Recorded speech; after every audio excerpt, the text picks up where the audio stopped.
কাল তো ছিল শিবরাত্রি, আর শিবরাত্রির দিনে আমরা কি করলাম সেটারই একটা মিনি ব্লগ চলো তোমাদের সাথে শেয়ার করি। সকাল সকাল দেখো এখানে আমরা চান করে নিয়েছি, এখন যাব আমরা দেবরাতের ক্যাম্পাসে।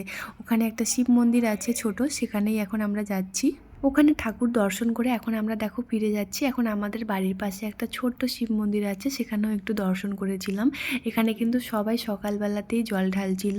বিকেলবেলা দেখো এখানে আমি আবার রেডি হয়ে নিয়েছি। আমরা রোহতাকের যে সব থেকে পুরনো শিব মন্দিরটা সেখানে গিয়েছিলাম, সেখানে সন্ধ্যাবেলায় জল ঢালবো বলে ঠিক করেছিলাম। এখানে কিন্তু অনেক ভিড় ছিল, আর দেখো কত বড় লাইনে কিন্তু প্রায় আমরা 1-1.5 ঘন্টা মতো দাঁড়িয়েছিলাম।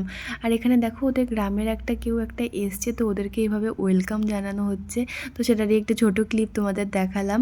শিবরাত্রিতে যে প্রথম প্রহরটা থাকে, ওই প্রথম প্রহরটাতেই আমরা জল ঢেলেছিলাম।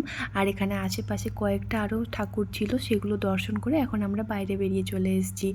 তো রাতে কিন্তু তখন প্রায় 6টা কি 7টা বাজে, তখনও কিন্তু অনেক লাইন ছিল। আর এখন আমাদের ঠাকুর দর্শন হয়ে গেছে, আমরা এখন বাইরে বেরিয়ে যাচ্ছি। আর রাতে এসে দেখো বানিয়েছিলাম গরম গরম খিচুড়ি, পাঁপড়, আর একটু বড়িও ভেজেছিলাম, আর সাথে একটু প্রসাদও নিয়েছিলাম, আর একটু ফলমূল এসবও নিয়েছিলাম। তো আজকের আমার মিনি ব্লগটা এখানেই শেষ করছি। আবার আসবো নেক্সট ব্লগ নিয়ে। তোমরা ভালো থেকো, সুস্থ থেকো, টাটা।